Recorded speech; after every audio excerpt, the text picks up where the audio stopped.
I spent the next 5 days watching Rachel die. From the outside, just watching the monitor, it didn't seem that different than what I'd been watching for the past 3 years. Rachel slept, she watched TV, she read, and she painted. But there were signs if you were looking for them. She seemed tired and tense, and she had taken to sleeping more. And occasionally, just every once in a while, she would glance up at the camera, at me. It was then that I could see her fear and sadness in her eyes. Inside, well, inside I felt like a burned out house collapsing in on itself. At first I refused to watch, to do anything they wanted me to do. Solomon didn't get mad at me. He just shrugged. He said while cooperation was preferred and could go a long ways towards making my stay with them more comfortable, it wasn't required. If he was right, Solomon said with a thin smile, things would play out as they were meant to, regardless of what I wanted or thought I chose. Either way, he added, the video was about to start back playing and would not stop for another 5 days. Whether I wanted to spend that time getting to see her again was entirely up to me. I tried not to watch, but part of me knew from the start I was going to.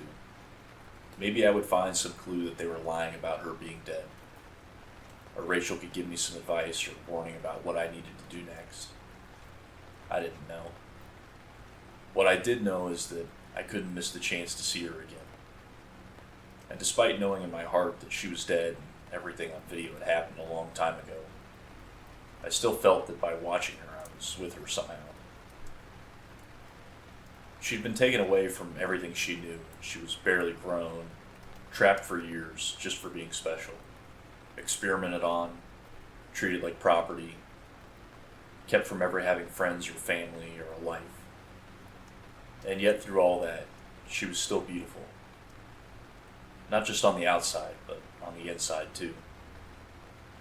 I'd spent years watching her, getting to know her in 1,000 tiny ways that so few people had ever truly known her.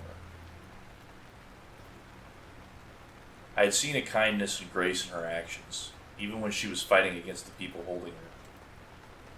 I had watched her strength when she woke up day after day in her prison and never gave up. And I saw the beauty of her soul in her paintings, full of swirling colors. What was the word? Wonder. She was able to paint these things she saw with such care and love, despite living in a world that had abandoned her completely. Well, I wasn't abandoning her. I would watch every bit of the video I could manage, try to burn it into my memory, every frame of her I saw. Not for them and their stupid project, but for me, and for her. I may not have much left to do in my life before they lock me away somewhere or kill me, but I could do this one last thing. Rachel wouldn't die alone. I watched nearly all of it, stopping only to eat quickly and use the bathroom until the last 2 days. I would ask the guards to pause it, but they would only shake their heads and say Solomon had said it had to play normally until it was finished. By the 4th day, I was in a stupor. I'd already dozed some of the first 3 days, but when I woke up on the 4th day, I could tell a few hours had passed. There were 2 trays of food on the bed, one breakfast and another for lunch. I looked back at the screen in a panic, worrying I'd missed something. But Rachel seemed to be just waking up too. I noticed her putting her hand on her stomach as she got out of bed, and I felt my own stomach twist. She was already hurting. Rachel glanced at the camera and tried to smile before moving to set up a new canvas for painting. This was the second of 3 paintings that she did in those last days. The first had been on the inside of an old-fashioned movie theater from the viewpoint of someone sitting in the back row. On the movie screen was just the image of a sledgehammer propped up against a brick wall. I didn't understand what it meant, and I found myself scanning the picture for some message or other clue. Eventually I found what might be one, though I didn't understand it either. Rachel must have come to understand they knew what she was doing with the paintings and didn't want her to stop, because these last three were set up much closer to the camera. I was still squinting and studying the painting closely when I realized the flipped up seats in the next row had brass number plates along the front edges of the seat. Though they were upside down from the viewpoint of the painting, the angle was good enough that once I noticed them, I was able to read them. 2, 43, 26, and 89. I didn't understand any of it, but I committed it all to memory, focusing all of my attention on the painting until she finally took it away. Even that early on, I could tell the painting was taking a lot out of her now. And like I had for so long, I found myself talking to her, telling her to go rest before I remembered her body in the next room. I almost stopped then, but no. Maybe she couldn't tell I was talking to her, or maybe she could. Either way, me talking to her couldn't hurt, and it made me feel a little less lonely and sad as I watched her. The second painting, the one she started after I woke up from falling asleep for a few hours, was stranger than the rest. It looked like it was in a room with curved walls made of tree roots, and in the center of the room was a little table made out of the same stuff. Some of the roots around the room were deep red, but other parts, including the table thing, looked burned and black. I looked closer and saw that I could see a person's shadow over the table, hands holding some long, oval-shaped bundle. I studied it for a long time, going over it again and again in my mind after she took it away. I couldn't make sense of it, of any of it. I wasn't smart enough. I was failing her. Rachel slept for a long time after that painting. Then she got up on the 5th day, her last day, and immediately started working again. This time she was painting faster, and while I saw her wince occasionally, she never lost her look of determination as she slashed lines and colors across the canvas.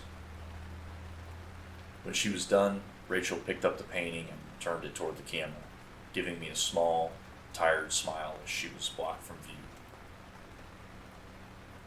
It was looking out from the front porch of a house somewhere. It was out in the country, and the morning view of the yard and the land were beyond beautiful. But closer up, the painting was of two hands. Holding onto each other tightly, their interlocked fingers seemed to glow red and orange in the light of this rising sun. I found myself crying as I looked at it. Part of it was because I didn't know what it meant, and I felt a growing sense of desperation at the thought that Rachel's last words might be wasted on me. Part was because I knew it had been 5 days, and I could sense I was close to the end. To her end. But there was something more to it than all of that. The last painting, even with everything else in my head and my heart pulling me down, gave me hope. Hope of what I didn't know. But I started to think that maybe the only message Rachel had for me in the last painting was that somehow, somewhere, everything would be okay. Outside to the edge of the painting, I could see motion in the room. People hurriedly coming in with some kind of medical equipment. And then the monitor went black. "You've done well, Thomas. Very well. For the last 5 days of video, we had charted 1,047 microvariations in Rachel's behavior that we believed might correspond to your behavior, your reactions, and your emotional states while watching the video. Like before, the two of you remained in sync as though you were in the same room. It really is remarkable." I sat staring at Solomon, listened to what he said, but I didn't care. I just wanted it over. Whatever this was, I just wanted it over. Clearing his throat, he went on. "That's why we've decided to move the implant from Rachel's body to your own. That's one of the many reasons we've preserved her so. The foreign body was still showing signs of life all this time, but just barely, and we were afraid to attempt removal. Our hope that is, given your connection to Rachel, it will accept you, perhaps even thrive in you more than it ever did our girl. I was suddenly on my feet, and it was only raising of Solomon's gun that stopped me from attacking him. Don't you fucking talk about her like that. Like any of you gave a shit about her. I'll kill you. Solomon's face darkened slightly, his lips thin. No, you won't. But if vital threats make you feel better, go ahead. It will only make things harder, not easier. Feeling a stab of panicking fear, I sat back down. What is this thing you're going to put in me? The man looked at me for several seconds before responding. I'm tempted not to tell you after your stupid and frankly hurtful outburst, but I'll be the bigger person. Letting out a small sigh, he went on. Thomas, somewhere there is a tree. A very special tree. We suspect it is the same tree that Rachel painted for you that time. Though we cannot say for sure, as we've never been able to find it. It is either hidden away very well, or it is able to hide itself from those it wishes. I just looked at him, trying to kill him just by wanting it to be so. In any case, we have the next best thing. An ancient clipping from the tree, secured at great cost and sacrifice and studied for a long time without much success. We have, however, in recent years been given advice that this clipping could be grown to the right soil. We thought that the soil was Rachel, but while it did develop further inside of her, she died before the necessary growth was finished. Leaning forward, he smiled at me. We have it on fairly good authority, however, that you might succeed where she failed. I fought them when they came, but it didn't matter. I woke up sometime later with a dull ache in my chest and a small, already healing scar on my upper stomach. I didn't really feel that different, other than a little bit of pain, but I knew that that would change with time. Maybe I had more time than Rachel, or maybe I had less. It didn't matter, I just... Wait, what was that? There was some kind of soft voice coming from where? It wasn't in the room, it was in my head. I felt a thrill of excitement. Maybe this was Rachel's voice. She had somehow stayed in the tree thing that they had put inside me. But no. I had never heard Rachel's voice. And I sensed that this wasn't it. This voice was too delicate to really be heard or understood. And it reminded me of music coming from a distant room that you felt in the back of your mind without realizing it. It was a melody, a kind of song. But it wasn't Rachel's song. I realized with a shiver that this was the song of the thing inside of me. At first I was afraid, but that didn't last long. It wasn't trying to hurt me. It was trapped here just like I was. But it started to sing. It was time for us to be free. I stood up and walked to the door, and as I did so, the lights went out. The door in front of me clicked, and when I reached out to turn the knob in the dark, it opened easily. How is this possible? And if it could do this, why hadn't it helped Rachel get out? There was no answer, but there was also no time. I could already hear boots around the corner as the glow from flashlights began to light up the far end of the hall. They would drag me back in there, chain me up, or take this thing back out of me before we could get away. If I was ever going to get out, it had to be now. The voice was singing again, pushing me to go further into the dark, to run until we were safe. So I listened, and I ran. Every door unlocked for me. Every turn kept me barely out of sight.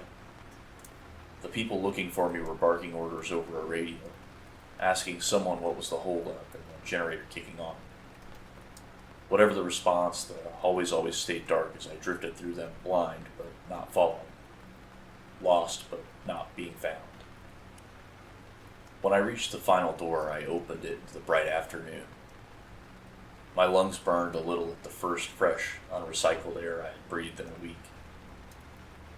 Blinking, I waited for the voice to tell me where to go, but it had fallen silent. I closed the door as panic began to rise in my chest. All this, and I would get caught because I didn't know where to go. I was outside a plain brown building in the middle of nowhere. There was a road going off to the right, and to the left there was Rachel's forest, from her first painting for me.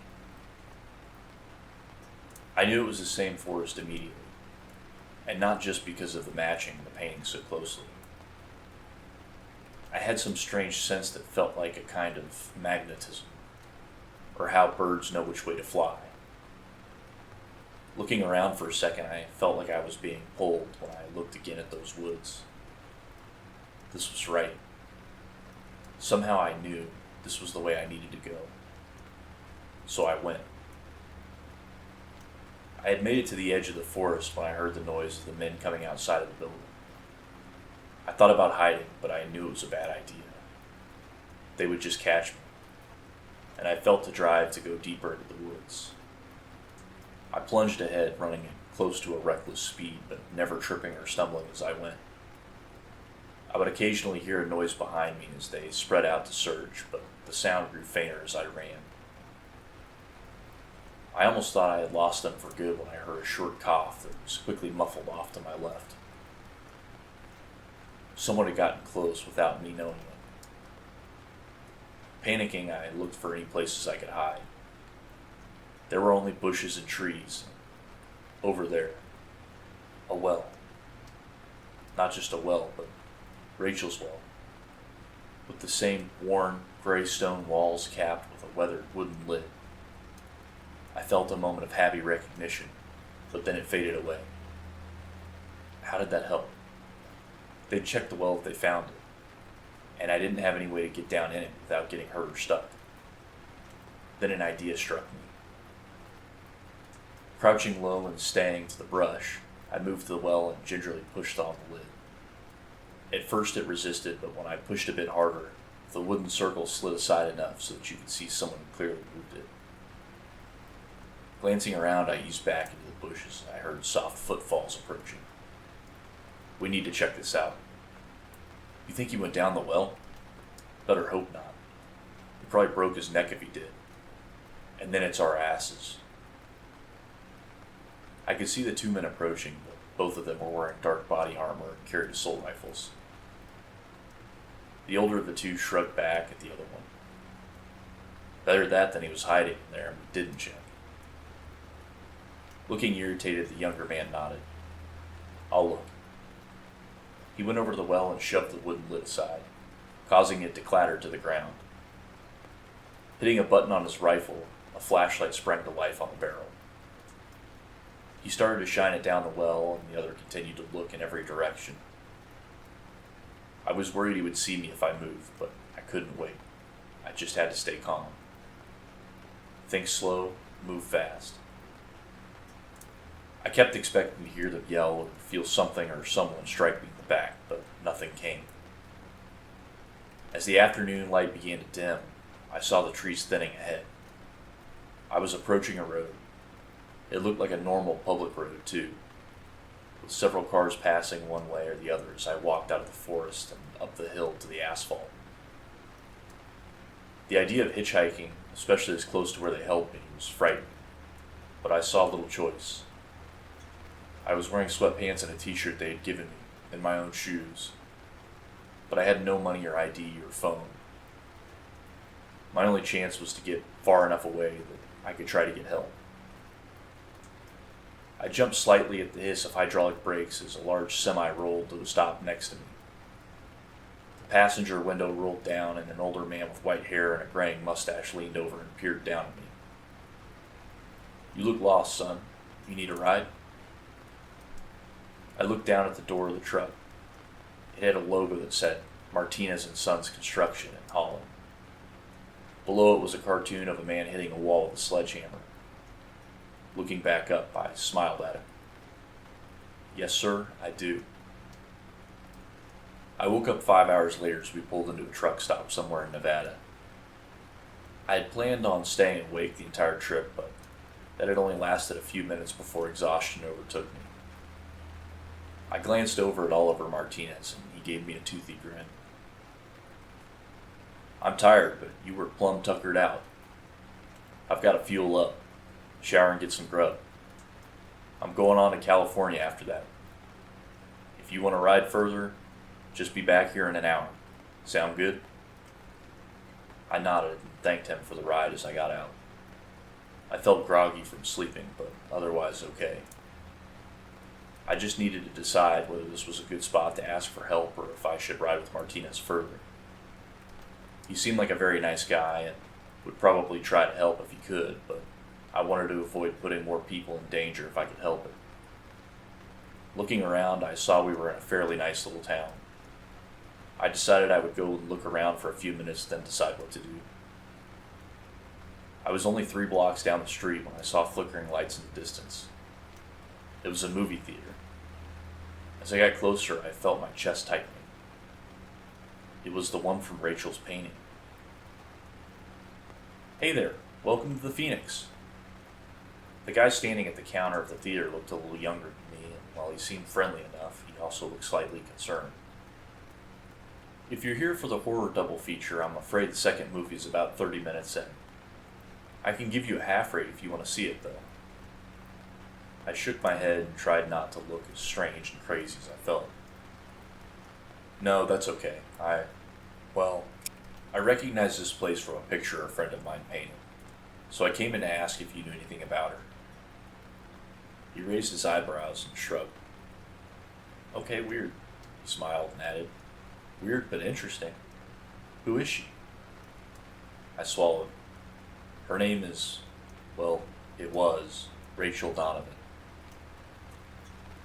I expected him to look surprised or excited or angry, but I could see right away that the name meant nothing to him. Shaking his head, he shrugged again. "Sorry, that doesn't ring a bell. I'd say you could ask the owner, but he's on vacation this week." Nodding, I searched my mind for something else to ask. Some way to make this place matter the way her other paintings had. "Is there anything unique about this place? Its history or something?" The man grinned. "Buddy, you're clearly not from here. This place is super boring. Not just the theater, but the whole town." Frowning in thought, he added, "The only thing I know about the history of this place is that there used to be a house here that burned down. This was like in the 1920s or 30s, when this area wasn't even a part of the town. Couldn't tell you the first thing about it beyond that, but I still bet it's the most interesting thing that's ever happened here." I let out a disappointing sigh. "Okay, thanks." I turned to leave when the guy called out again. "Hey man, sorry I couldn't help more. If you come back, I'll get you a discount on a movie. Half off. If I'm not working, tell them Marshall said it was okay." I waved and tried to smile as I headed for the door with a heavy heart.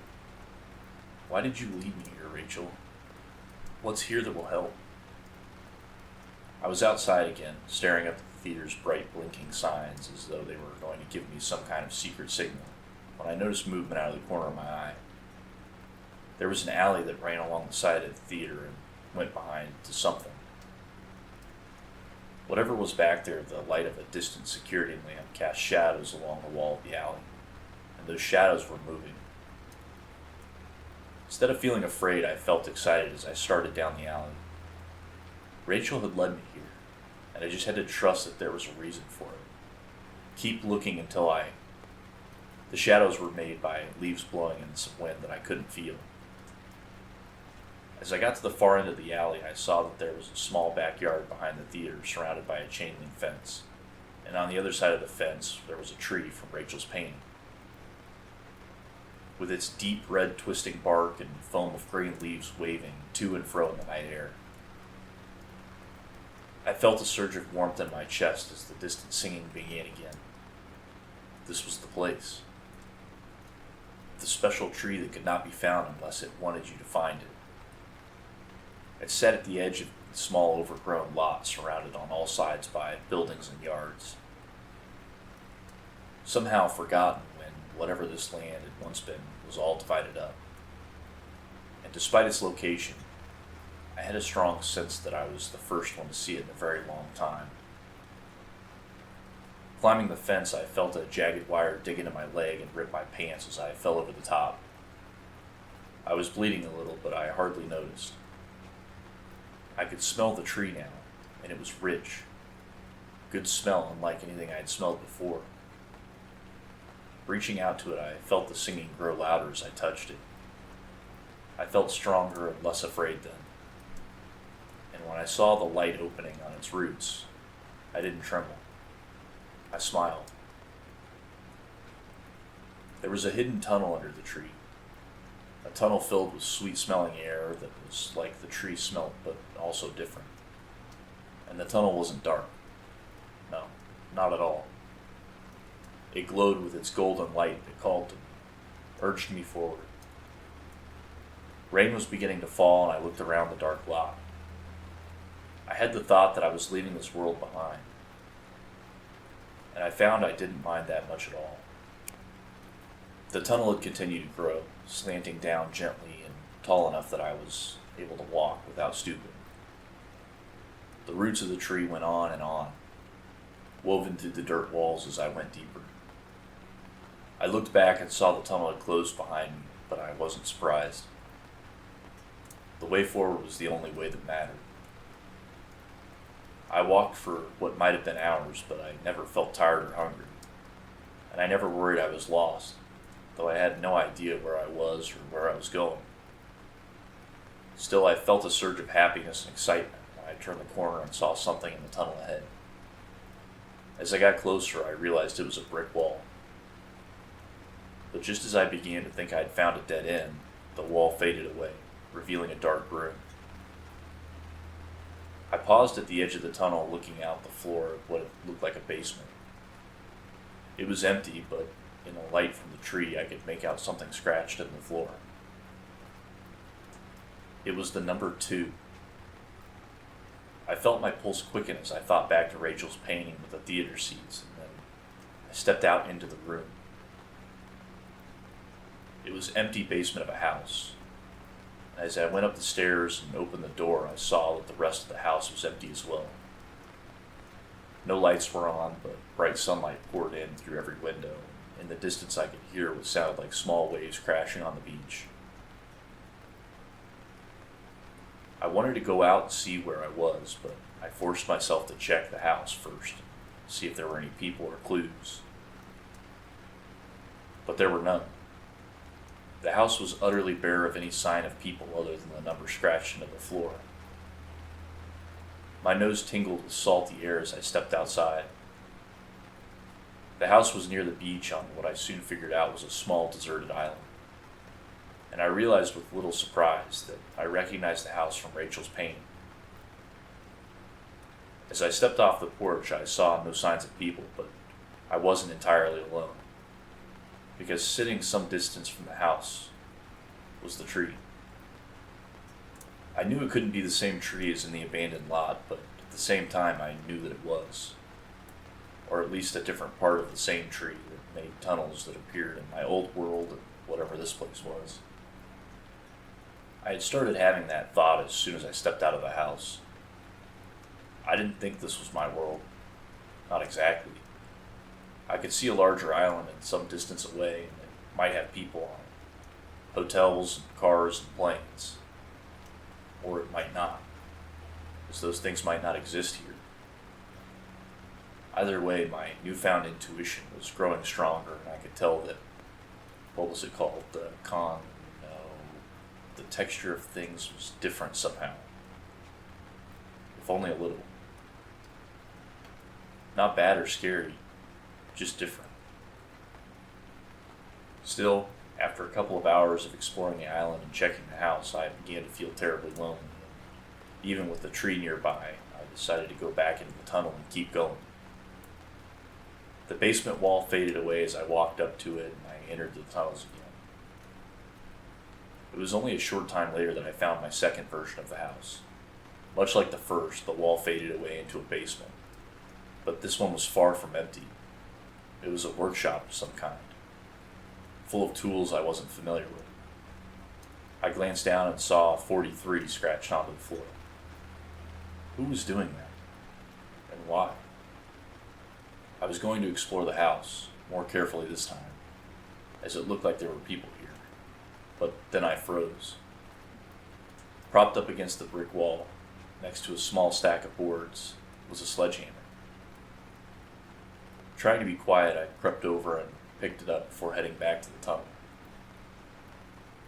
When I was little, before Dad died, he had loved to hunt. I never went with him and didn't remember much of what he hunted, but I do know he had an old hound he'd had since before I was born. The dog had only loved him. Well, him and being on the trail of something. When Rocker, his name was Rockefeller, got a scent, it was like he was in a trance. He would go and go this way and that, and to look at him, it looked like he was having a fit, both lost and certain at the same time. But whatever Rocker knew or didn't know, he always found what he was looking for. I felt like Rocker now. I was moving faster and faster as I went down this turn and that. I felt like I was on the trail of something or traveling on memories I didn't have. Gripping the sledgehammer tightly, I could hear the rising hum of the distant music in my head as I turned the last corner, and then it felt silent. There was another brick wall, and as I approached, it fell away. It was another basement room, but this one was much smaller. It contained a table, a closed chest, and an old metal bed that had been broken apart. At the far brick wall, a woman was using one of the metal legs from the bed to attack the wall with whatever lay behind it. I felt my head begin to swim as I looked at her from behind, and as she turned to look at me, eyes wide with surprise and fear, I felt the sledgehammer slip from my grip as I stumbled back against the now solid wall. I could barely breathe at all, but I managed to get out a single word. Rachel? The woman looked at me, her expression less fearful, but still guarded. She had the bed leg partially raised in a warning. Yeah? Do I know you? It was her, but it wasn't. Much like the tree on the island. This Rachel looked a few years older, and while she looked stressed and confused at the moment, her eyes didn't seem weighed down by the same quiet sadness I had come to recognize watching her for all that time. Still, I didn't know how to answer her question and not sound creepy or crazy. I stared at her, and for a second, floundering, she asked another. You came out of the tree tunnel, right? I nodded, grateful for something I could answer easily. Studying me, she said, Where did you come from? Before the tunnel, I mean. I flushed as I tried to think of the right words. Well, I came from Texas. Originally, I mean. She grinned at me for a second before catching herself and trying to look serious again. Yeah, okay, but do you know how the tree works? How did you find out about the tunnel? How did you get here? Sighing, I rubbed my head and just started into it. Look, I know this will sound crazy, but I had a job watching a woman trapped in a room. That woman was you, or another version of you, and she asked me for help. And I couldn't help her, and then they took me, and I found out she had been dead for a long time, but could see me in the future, and then they put something from the tree in me that had been in her that killed her, and then I escaped, and then I figured out where to go to find the tree from the things she had painted, and somehow knew how to get to the tunnels to different spots, and I'm pretty sure the tunnels led to different worlds, and then I got a sledgehammer, and then I... Hold up. God damn. Take a breath. You're going to pass out. She was smiling again. This time she didn't try to hide it. She looked over what was left of the bed to where the sledgehammer was laying on the floor. And did you say sledgehammer? So yeah, I believe you. I've been in those tunnels too. My ex-boyfriend tricked me into moving here so he could tie me into the tree in his place. Well, not tie me to the tree, literally. Take his place as what? The tree's buddy or something? I don't really know. It's all pretty fucked up and I don't understand all of it. But what I do understand is the fucker walled me up in here. At first, I thought I could try to prise loose some bricks over time, but nope. He put a layer of concrete on the outside this time. Good old Phil, or Justin, or whatever. I mainly think of him as fuckface now. This is taking forever. I stepped up and put my hand on the sledgehammer. Let me do it for a bit. We can take turns. We'd cleared away even more brick than she'd already managed, but the concrete wall was only starting to show some small cracks. I wanted to just keep looking at her, have her talk to me, but I knew she was tired. She nodded reluctantly and let go of the hammer. Before I swung, I looked back at her. How long have you been in here like this? Rachel scowled. It's hard to say for sure, but I think about 8 months. I let the hammer drop down again as my eyes widened. How did you survive all that time? Her scowl deepened. It's the tree. It won't let me die. I just dip into the tunnel every day for a bit, and I never get that hungry or thirsty. A thought occurred to me then. Why didn't you just escape through the tunnels? She quickly shook her head. No, thank you. I've had enough of seeing other worlds. Some of them aren't so nice. And I don't want to be more tied to the tree than I already am. I just want out of here, into my own world, and then I can try to figure out how to get free from my connection to the tree for good. Rachel shrugged. I would have done it eventually with the stupid bed parts, but who knows how long it would have taken. She smiled again. I'm very happy you came to help and brought a sledgehammer with you. Returning her smile, I nodded as I lifted the hammer again. Me too. We were both wringing with sweat when we crawled through the hole we'd made in the outer wall. Rachel told me that she thought her ex-boyfriend was long gone, but she couldn't be sure, so we had to be careful. Grabbing the sledgehammer from inside the room, we made our way toward the stairs. The house was decorated but quiet, and we saw no sign of anyone as we walked to the front door and opened it. Outside, the sun was coming up on a new day, and as we walked out onto the porch, I jumped a little as Rachel took my hand and gave it a squeeze. I looked over at her. I hadn't been able to help out other Rachel, but maybe that had been the point of it all. Because I thought now she'd been able to see more than just other places or the future. She'd been able to see into other worlds and possibilities.